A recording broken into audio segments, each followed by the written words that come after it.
મિત્રો હવે આપણે એકાઉન્ટન્સી સબ્જેક્ટમાં રોકાણના હિસાબોની અંદર અગાઉ આપણે દાખલો જોયો ક્વેશ્ચન નંબર 1 HNG 2024 માં પૂછાય પણ એના અથવામાં જે પૂછાયેલો છે દાખલો કે જેમાં આમનોંધ માંગે છે તો મિત્રો દાખલો જુઓ નીચેની માહિતી પરથી પ્રકાશના ચોપડે તારીખ 31/3/2023 ના રોજ પૂરા થતા વર્ષ માટે કેન્દ્ર સરકારના 12% બોન્ડની ખરીદી વેચાણની આમનોંધ લખો. શું કહ્યું છે? 12% બોન્ડ ખરીદી વેચાણની આમનોંધ લખો. વેચાણના વ્યવહારમાં નફાખોટ સિવાય, મતલબ તમારે જે આમનોંધ લખવાની છે એ નફાખોટ સિવાયની. વ્યાજની ચુકવણીની તારીખ 30મી જૂન અને 31મી ડિસેમ્બર છે. જરૂરી ગણતરી દર્શાવો. મિત્રો ગણતરી પણ દર્શાવવાની છે.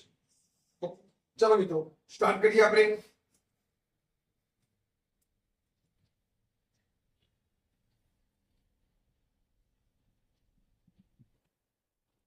બાર ટકાના છે. વ્યાજ છે એક કઈ તારીખે વ્યાજ? 30 જૂન અને 31 ડિસેમ્બર. આપણે જે ખરીદી વેચાણ કર્યું છે એની આમનોંધ લખી આવે. તો પહેલું જે છે 1/9/2022 ના રોજ જે વ્યવહાર થાય છે એની આપણે આમનોંધ લખીશું. ખરીદી વેચાણની જ આમનોંધ લખવાની કઈ છે એટલે આપણે ચારની જ આમનોંધ લખીશું. પહેલું છે 1/9. આમ ખાલી વ્યાજ ગણવું હતું પછી તમને બતાવો. અહીંયા 20,000 છે. મૂળ કિંમત કેટલી છે? 20,000. વ્યાજ સહિત ખરીદી અને ભાવ કેટલો છે? 105 રૂપિયા. જો કીધું 20,000 ગુણ્યા 105 કરો, ટકા કરી દો. કેટલા આવશે? 20,000 ગુણ્યા 105 ટકા કરો ફટાફટ. 21,000. વ્યાજ સહિત છે તો તમારે વ્યાજ બાદ કરવું પડશે. 20,000 ગુણ્યા કેટલા ટકાના છે? 12%. કેટલા મહિના? તો છેલ્લે વ્યાજ 30 જૂન થી 1/9 ડિસેમ્બર ક્યારે ગણાય છે? જૂનમાં ગણાયું છે. જૂનથી ગણાય છે ને તો વ્યાજ 30/6 થી 1/9 કેટલા મહિના થાય? છઠ્ઠો તો પૂરો થઈ ગયો. 7મો અને 8મો 2 માસ. વ્યાજ બાદ કરો કેટલા આવે? 20,000. એની આમનોંધ જુઓ તમે. જ્યારે આપણે કોઈ પણ મિલકત ખરીદીએ આવે એટલે ઉધાર થાય તો એની અંદર અહીંયા ધ્યાન આપો. 1/9 શું ખરીદ્યું છે? તો 12% બોન્ડ કેન્દ્ર સરકારના 12% બોન્ડ ખાતે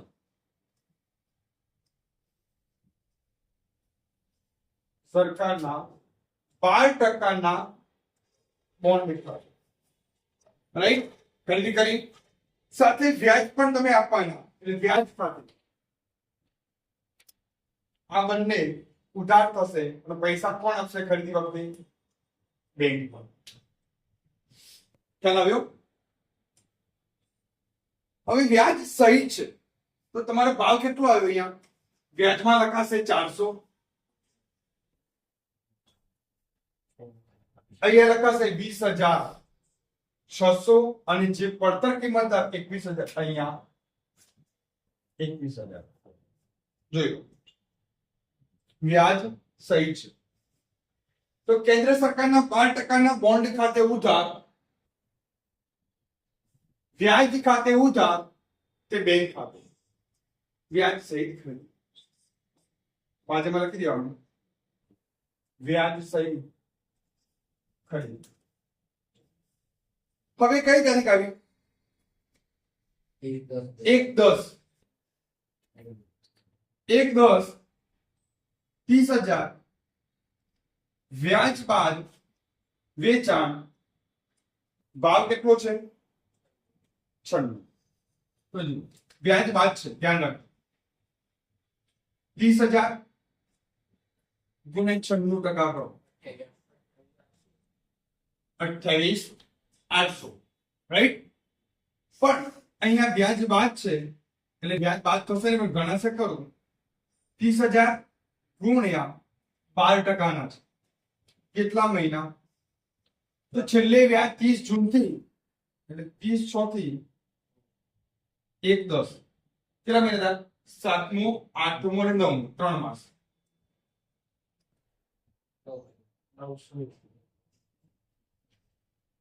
કેટલા આવ્યા વેચાણ છે.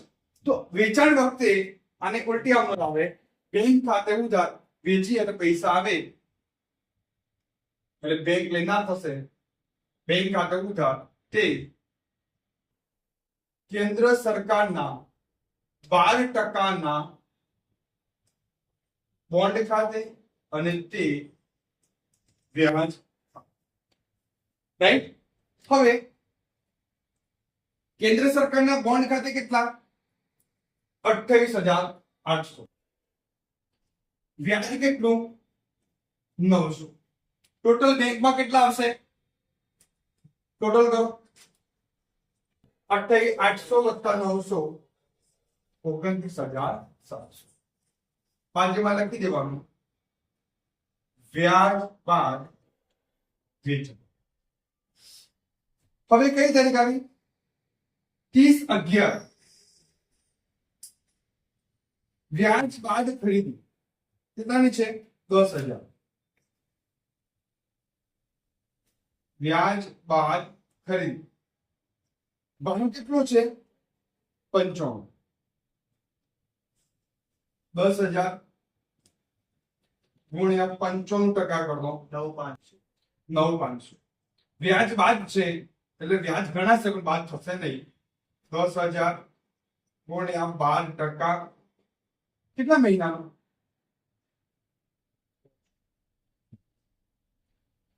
તો 30/6 થી છેલ્લી વ્યાજ ગણાય હોય ત્યાંથી વ્યવહાર તારીખ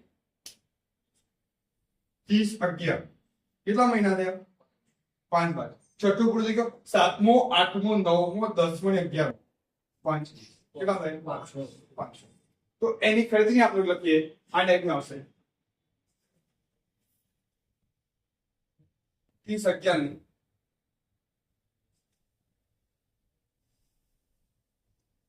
કેન્દ્ર સરકારના 12% બોન્ડ ખાતે ઉધાર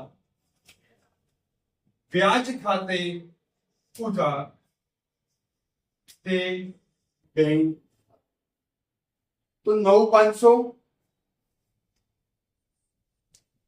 વ્યાજના છે 500 અને ટોટલ કેટલા થશે બેંકમાં 10,000 ચાલે ગયો.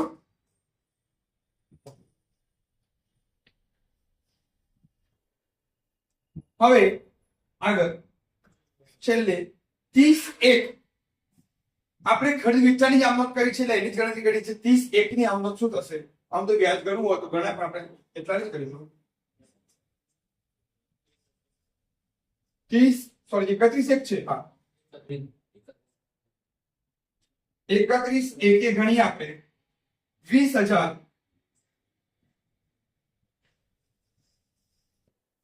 વ્યાજ સહિત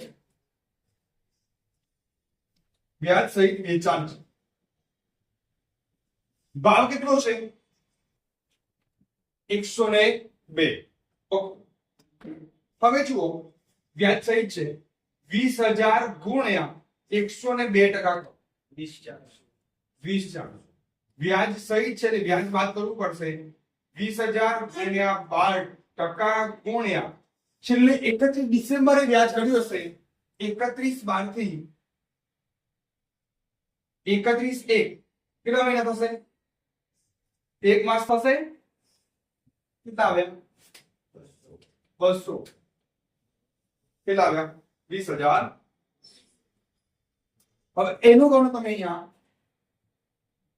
31/1 લખો વેચાણ છે તો બેંક ખાતે ઉધાર તે કેન્દ્ર સરકારના 12% બોન્ડ ખાતે અને તે વ્યાજ થાય. કેટલા આવશે?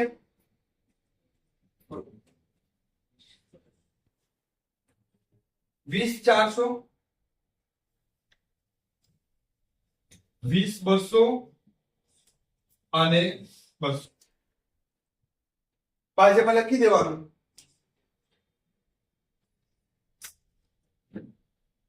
વ્યાજ સહિત વેચાણ. વેચે એટલે પૈસા બેંક લે, બેંક ખાતે ઉધાર થશે. બોન્ડ જાય એટલે જમા, મિલકત જાય એટલે જમા.